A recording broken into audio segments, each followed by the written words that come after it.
the dad in the woods, but they don't really elaborate on what it actually is. I still liked Isaac and Children of the Corn.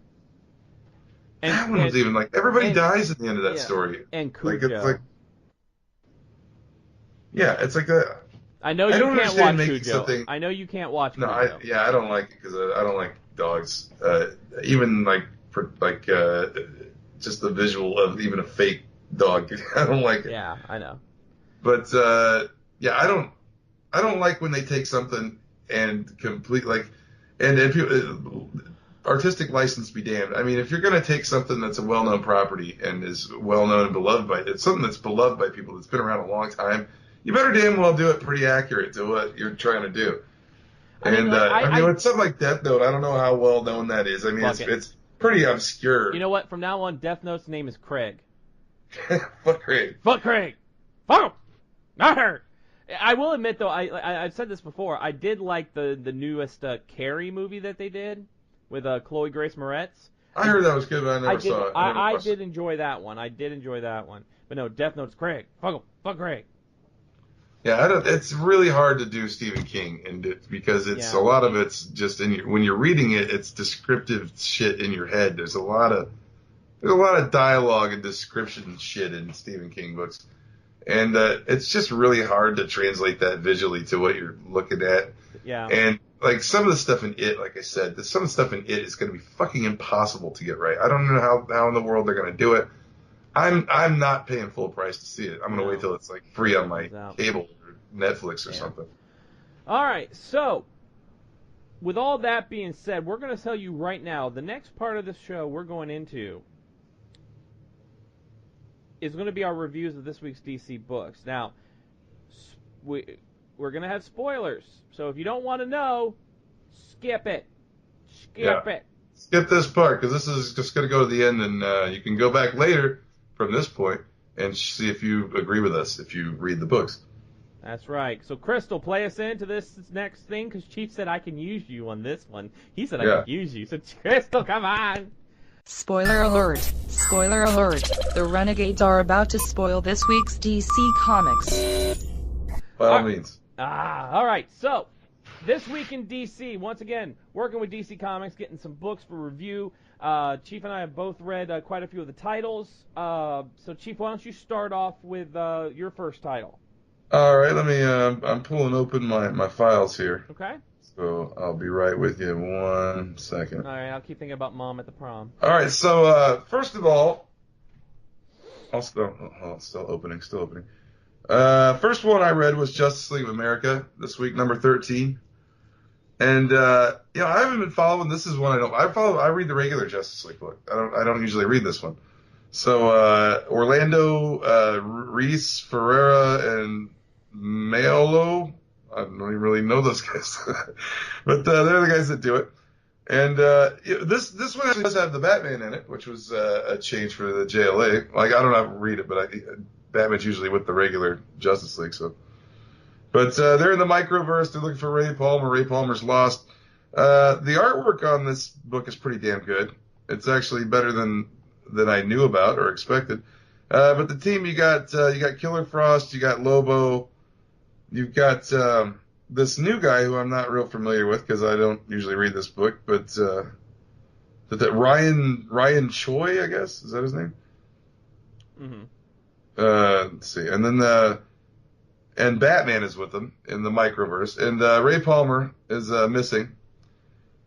And they're looking for him, and then they find out that, spoiler alert, the Prion that's with them, I think, is the name of the person that comes to help them find Ray Palmer. They find out she is actually a traitor that actually screwed over Ray Palmer and his companion in the microverse. And it's a story. It doesn't seem to have much to do with what's going on with Metal or Doomsday Clock. So this series is kind of off my radar a little bit. So I'm kind of struggling to find meaning with it.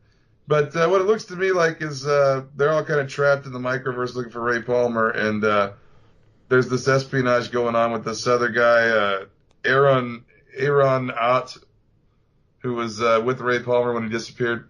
And I'm not real sure why the Batman's there.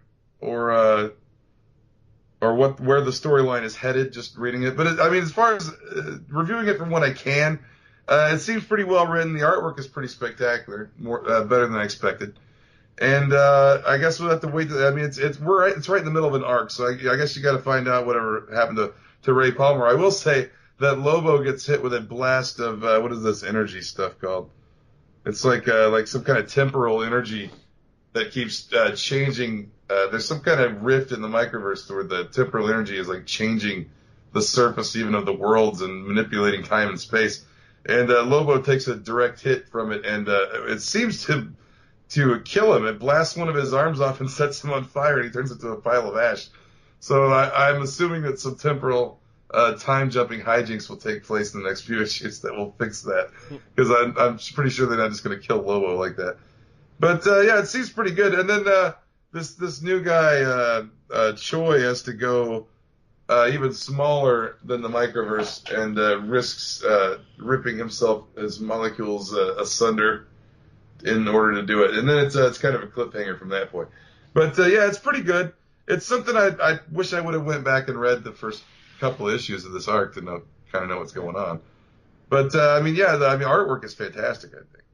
And there's a little cameo in it with Mockingbird here. So I went ahead. Not Mockingbird. What am I thinking? Black Canary. Mockingbbird's Marvel. Yeah. Mockingbird, Black Canary. Got me mixed up. Well, the characters are similar looking in this artwork, so. Right. So you got Black Canary. Sorry. Go ahead. So the first one I got to was Red Hood and the Outlaws annual. A couple annuals coming out this week. So this one, Scott LaBelle's doing the story. You got Tyler Kirkham on art, which the artwork in this I really enjoyed. Really good artwork, character models and everything looked really good. There's his lines. There's just something about his lines that I really enjoy while I'm looking at this. So this takes place before Red Hood and the Outlaws number 12, which I believe was the death of Bizarro. And basically, story up to this point is Red Hood has been working with what we call the Dark Trinity, and it's where the Trinity is Batman, Wonder Woman, Superman. The Dark Trinity is Red Hood, Artemis, and Bizarro, and they've been kind of taking out the criminal underworld of Gotham, and one of them was the Russians. Well, the Russians are back, and this Russian circus is in town. So the Outlaws infiltrate the circus to try to figure out what's going on. Well, Red Hood, Jason Todd, shoots a message to Nightwing.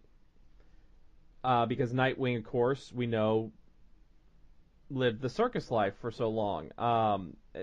So they called him for his help. And what I really did like about this issue is underneath the title, Big Tent, Bigger Dreams, where it says guest starring Nightwing, it does have in there Nightwing created by Marv Wolfman and George Perez.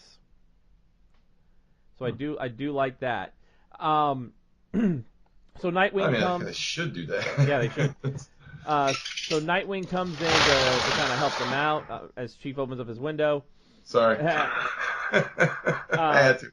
But they're all in this circus now, just trying to infiltrate because apparently KGB Beast is the Russians have called in him because they want revenge on Red Hood. So of course they call in KGB Beast, which he states in here he's no longer KGB Beast. He's just the Beast. He no longer owes allegiance to any country, state, whatever. He's just the Beast now. There's no KGB. Now, very funny in this, when Nightwing shows up at the Outlaws trailer at the circus, Bizarro beats him and goes, beans am good, and offers Nightwing beans. Like a callback to Jerry. Kind of a callback to Jerry there, and Bizarro actually gets a little bit of action in this. He kisses the bearded lady multiple times. Him and the bearded lady end up having a thing in this.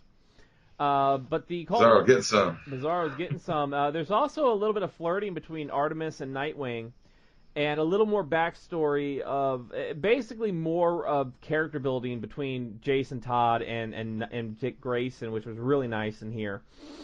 About Jason following in Dick's footsteps. They both refer to Bruce Wayne or Batman as their father. And they say it's kind of hard when you have the father that we had. and of course, there's a big battle with KGB Beast, and some good parting words between Dick and Jason. All in all, really good annual, and we know annuals, they usually are self-contained stories. They go on in the universe. So this one was really good. I thought that the story arc, the character building between Nightwing and Jason Todd was really good. Just seeing Jason's point of view. You don't see those two in arcs together, like specifically just those two, very often. You'd think you'd see that more. I'm wondering why there's never been like just a Bat Sons like series that's just team ups with all the Bat kids. Right. I guess there's Batman Family from way back, but they didn't have a lot of these characters then. So I did like the interactions with Artemis and Dick Grayson because it kind of shows a little more personal side of Artemis, not just the badass I am an Amazon. And really, like I said, the artwork in this, it does all the characters justice. I mean, just really fantastic artwork for these characters. And what number is that? What number was that? This is annual. Oh, it's the annual. It's okay, the annual. I guess. But no, really good story, self-contained story. Some great splash pages. Kirkham did a fantastic job with his art in this one, and the coloring is just fantastic. It's got that earth tone to it. It's not like, oh, cutesy bright. No, it fits well with the story and the action scenes. The action scenes are really, really good. They did the artist, the colorist, they did a fantastic job on all the action scenes. So definitely recommend this one as far as the annuals go. It's got some great art and a really good solo, just a self-contained story. Yeah, I did. I dig that when you can just read a book. That's why I used to like the Dark Knight? Was it just the Dark Knight? Was it Tales of the Dark Knight? Tales of the Dark Knight, yeah. The one that was just the one-off. That's the one. They used to have two Batman stories, just one-off Batman stories in each one of those. And that was one of my. That was, I think they were during like Death of the Family and like the Court of Owls. That series was really good because you get in depth into those arcs that are just 20 issues long. It's nice to read just a one-off short Batman story and not get involved. Yeah. All right, my second one, which I was pretty surprised about and really liked a lot, that I wasn't planning on getting, but since we got it and I read it, is the Darksied oversized special. It's part of the Kirby 100, and so it's got an OMAC story in it, and then a brand new like Fourth World story with Darksied in it, which I thought these were going to be like reprints of old like Fourth World. I didn't know that they were going to write original shit for these. So the Darksied one is pretty damn good. It's by and again, I don't know a lot of these people that created it because they're not a lot of the people that I read, but Evanier, Levitz, Collins, Hester, Parks, McCraig, and Stewart all worked on this, and it's pretty good. It's a story of it's a Fourth World story about the what is it called, the Armageddon on Apocalypse, where like a lot of the slaves of Apocalypse live, and it's the story of a girl that breaks out and escapes Darksied and brings along two people and is on the run. And it's the kind of it's I don't know if I guess it goes back. It's the start of the resistance against Darksied on Apocalypse, and she's kind of and it implies that she's got some superhuman strength and the feats that she did to get away from Granny Goodness, and it shows that she kind of has flashbacks of the escape and stuff in her nightmares.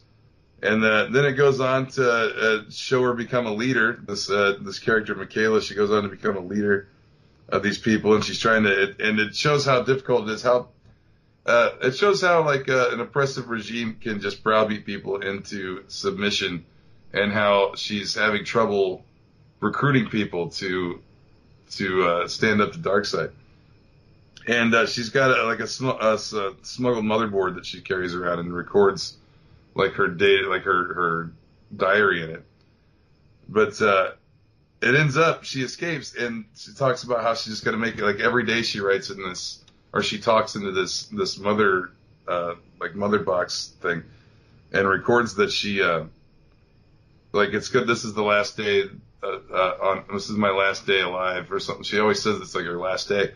But then it flashes forward. She's been hiding out on a